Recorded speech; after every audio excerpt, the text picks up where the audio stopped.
The most powerful warship ever built did not lose a battle. $13 billion, 100,000 tons of steel, 2 nuclear reactors that could run for 25 years without refueling, 90 aircraft, 5,000 souls, the most fearsome weapon of war on the planet, and it was beaten by an empty pantry and a ration shower. Somewhere on that flight deck is a sailor who went over the rail and had to be pulled back out of the water. Somewhere on land, a parent sat in a folding chair at a town hall, holding a phone full of texts their kid never answered. This isn't a story about a battle the Navy lost. Iran never got close. No missile touched this ship. What broke down happened entirely on the inside. In the mess line, in the berthing compartments, in the mailroom nobody could keep up with. For 9 months, this ship was the most powerful object on that ocean, and also one of the most isolated. No relief in sight, no fixed date to go home, just the mission, extended again and again, while the people inside kept absorbing whatever that extension cost them. So how does the strongest navy on Earth break its own sailors? And why does it keep doing it? I'm your host. This is Papa Delta Storytelling. That number you just heard, the better part of 9 months at sea, is not a rumor, and it's not a talking point from either side of this argument. It's the deployment record, the longest stretch any U.S. carrier has gone without a real port call in the entire history of the modern Navy. Longer than the last ship that held this record, longer than anyone who signed up for a 6-month deployment agreed to, and the deeper we dug into how that happened, the less it looked like a one-time accident, and the more it looked like a pattern the Navy has run before, on other ships, with other crews, for the exact same reasons. Start with what the USS Abraham Lincoln actually is. A Nimitz-Class supercarrier, a floating airbase that can put 90 aircraft into the sky from open water anywhere on Earth without asking a single country for permission to land. It doesn't need a runway. It doesn't need a host nation. It carries its own city, 5,000 people, its own hospital, its own post office, its own reactors that could run for a quarter century without stopping to refuel. It left San Diego in late November at the head of a full strike group, cruisers, destroyers, a wall of escort ships built to protect it, headed west across the Pacific, then on toward the Arabian Sea. The mission: deter Iran. Project Power in a region already on fire, from the Red Sea to the Strait of Hormuz. By January, it had arrived on station in the 5th Fleet's area of operations, and it stayed there through the winter, through the spring, through a war with Iran that showed no sign of a quick resolution. That's what a carrier is for. It is built to project impossible power, anywhere, indefinitely, for as long as the mission requires. And that's the trap hiding inside the design. A ship like this cannot be sunk by any weapon Iran has. It cannot be outgunned. It cannot be outmaneuvered. Every engineer who ever worked on a Nimitz-Class hull built it to survive almost anything an enemy could throw at it. But nobody built it to survive running out of food. Every inch of this ship was engineered around one assumption: that the outside world is the threat. Missiles, submarines, hostile aircraft. The entire design philosophy of a Nimitz-Class carrier is built to defeat things trying to get in. Nobody engineered a defense against a supply line that couldn't keep up, because on paper, that was never supposed to happen to a ship this important. Here's the thing that's easy to miss when you're looking at a 100,000-ton ship. Every one of those 5,000 people is somebody's kid, somebody's spouse, somebody's parent. The Lincoln is designed to look unstoppable. 2 reactors, 90 aircraft, a flight deck longer than 3 football fields. That's the image the Navy sells in every recruiting ad, and it's real. This is genuinely one of the most powerful things human beings have ever built.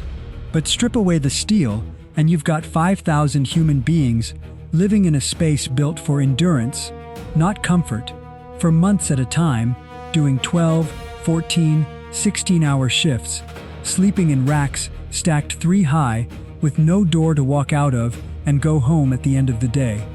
Keep that in your head. Because the next set of numbers is going to sound like a logistics problem. Supply chains, port schedules, spreadsheet math. It isn't. Underneath it, it's a decision about which of those two things, the machine or the people inside it, the Navy was actually willing to protect when the math got hard.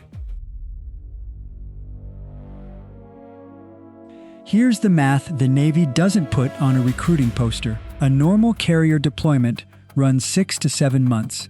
Built into that schedule are regular port calls, stops in places like Hawaii, Singapore, Bahrain, Perth, where the crew resupplies fresh food, repairs equipment, and gets actual time on solid ground. Port calls aren't a perk bolted on at the edges. They're the maintenance interval for both the ship and the people running it, the same way an engine needs an oil change on a schedule, not whenever it's convenient. The Lincoln blew past that schedule entirely. It left port in late November. By mid-August, it had logged over 260 days at sea, and more than 250 of those days in a row without a single meaningful port call. That is a record for the modern Navy. Not close to the old one, well past it. The deployment was originally supposed to end around May. It didn't. It got extended once, then extended again.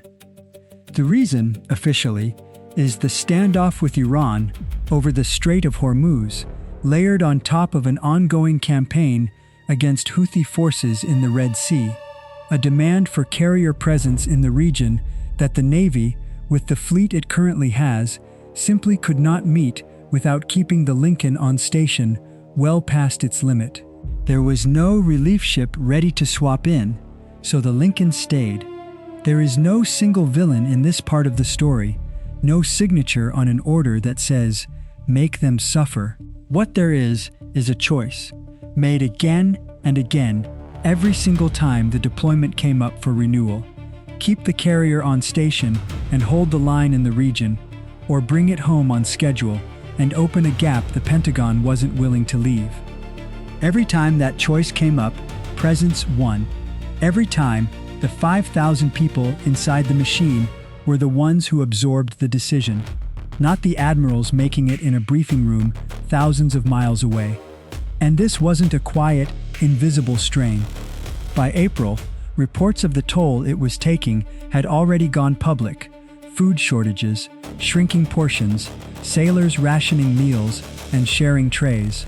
The Navy's top officer, Admiral Gerald, went in front of reporters and rejected it outright, saying the crew's nutritional requirements were being met, in his words, in no way, shape, or form falling short.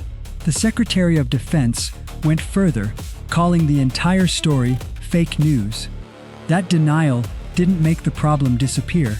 It just meant the next 4 months would have to prove it wrong in public, one report at a time. The institution chose presence over people, more than once, in full view of its own denials. What that choice actually cost the crew is about to become impossible to wave away. Let's sit with that for a second, because it's the whole story in one sentence. The Navy chose presence over people. And when the first reports of the cost surfaced, the response wasn't to fix it, it was to deny it happened at all. That's not me editorializing, that's the public record, on tape, in front of reporters. Every extension of this deployment was a renewal of the same bet, that 5,000 sailors and Marines could absorb one more month, one more supply gap, one more skipped port call, so the ship could stay exactly where the Pentagon needed it to be. And to be fair to the Navy for a second, that's not a crazy bet in isolation. Ships get extended, missions run long. It happens, and it's happened for as long as there's been a Navy. The real question this video is asking isn't, should a carrier ever stay out longer than planned? It's this: what happens to the human beings inside the machine when running long becomes the default answer, deployment after deployment? And does anyone with the power to stop it treat that as a real cost or just an acceptable one to deny in public.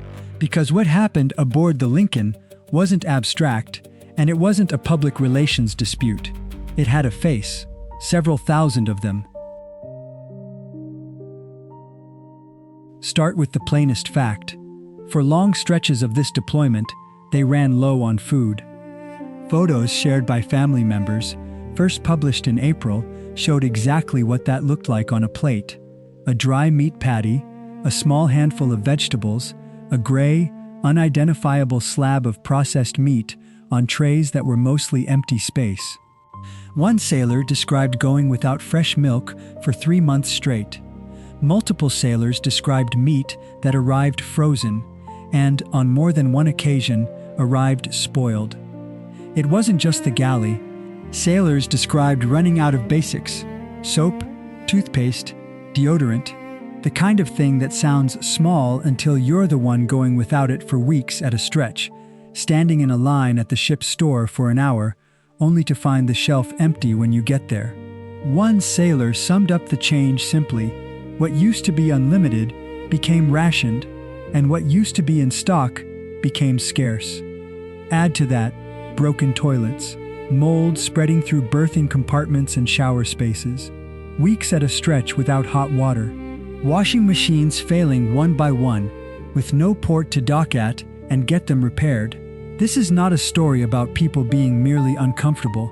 This is a story about basic sanitation breaking down aboard a $13 billion warship for months, with nowhere for anyone to go and no way to opt out. Mail service, the one thread connecting 5,000 people to everyone they left behind, became unreliable for weeks at a time. Messages went unanswered. Care packages piled up in ports the ship never reached. For a parent or a spouse back home, that silence is its own kind of injury.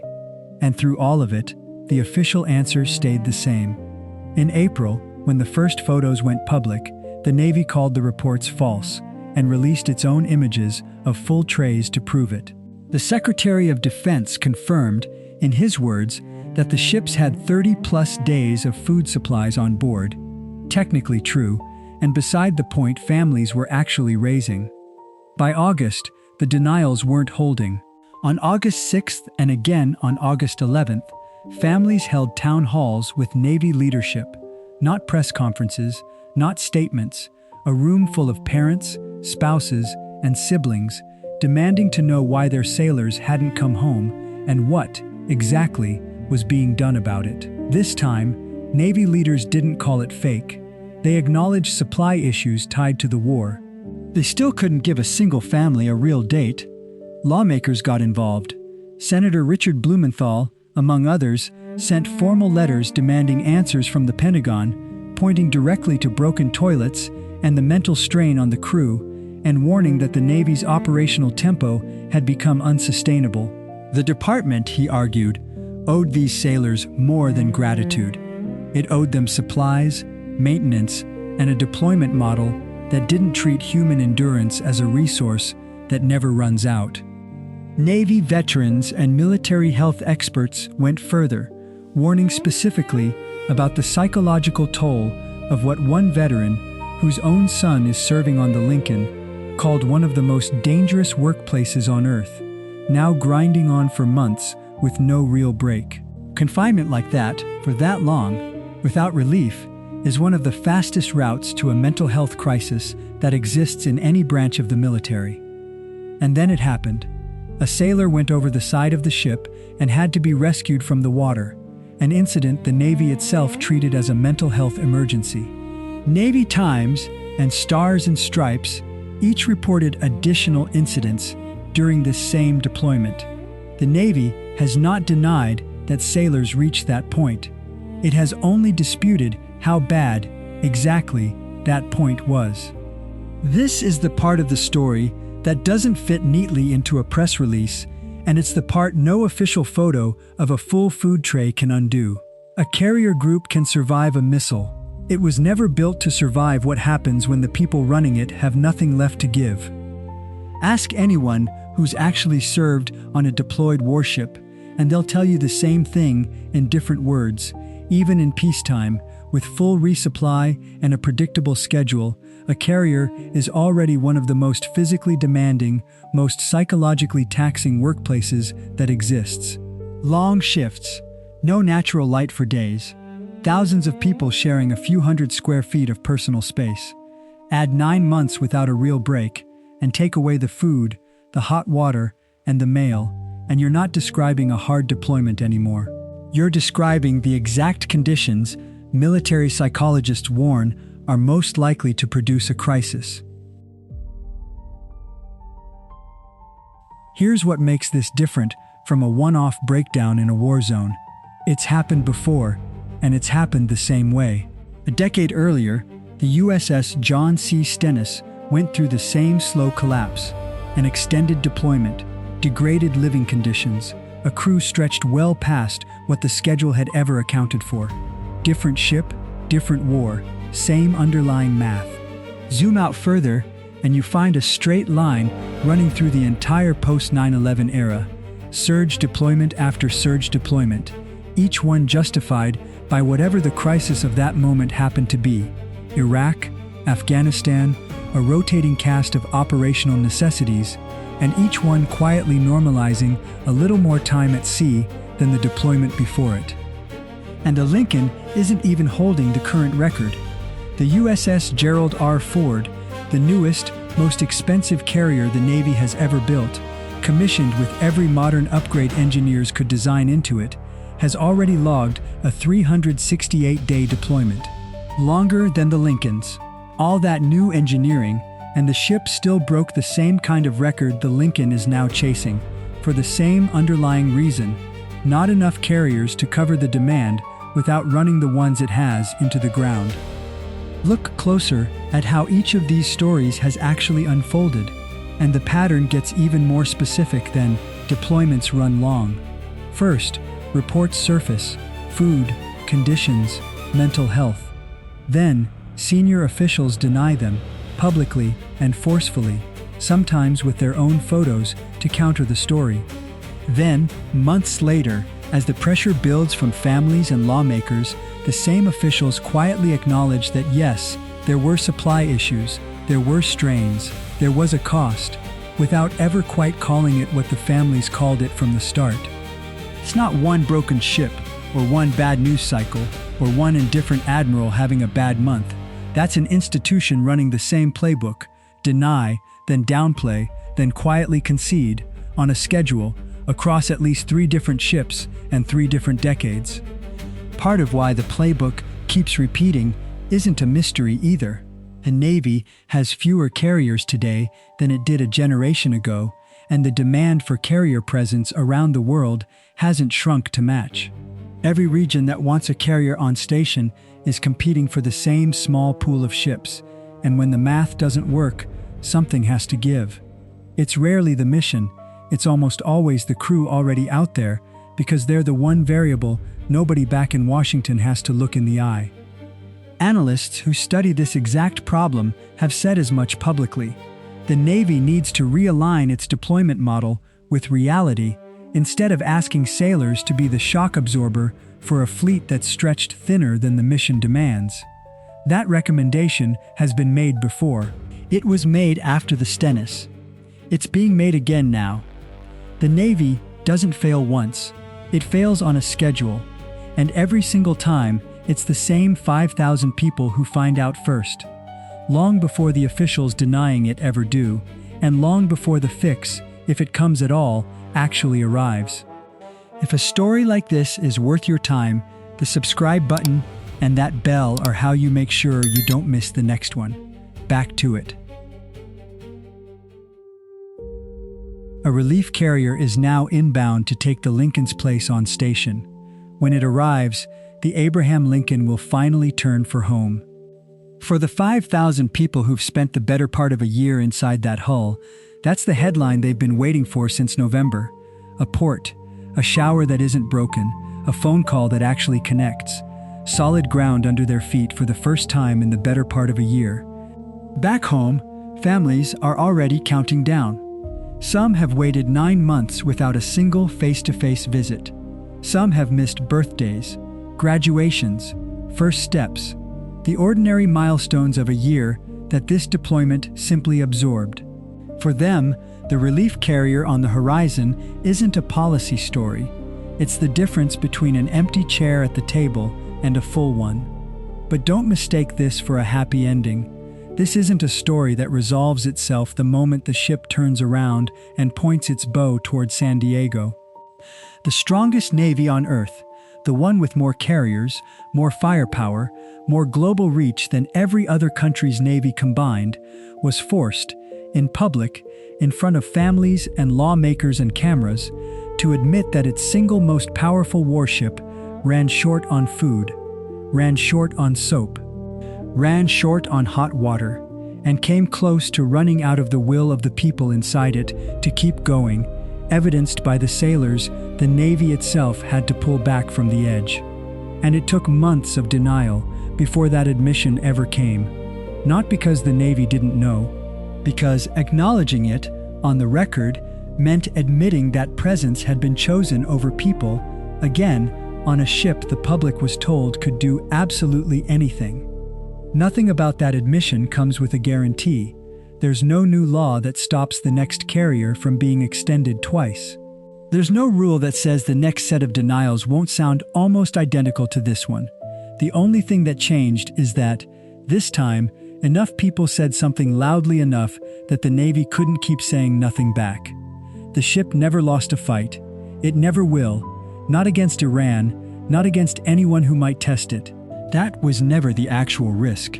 The real risk was always inside the hull, and it was always about whether an institution built to project impossible power could remember that the power comes from the people manning it, not from the steel itself. This time, the record got broken, the denials eventually cracked, and the relief ship finally showed up. The next carrier record is already being written, on some other ship, right now, by some other 5,000 people who never got a vote in how long they'd be out there, and who will very likely hear the exact same denials before anyone in Washington admits what it cost them. The men and women who held the line on the Lincoln are the ones who paid that price. They are the ones who deserve to be remembered for it, long after this deployment is just a number in someone else's record book. That's the story of the Abraham Lincoln. I'm Papa Delta. Thanks for watching. I'll see you in the next one.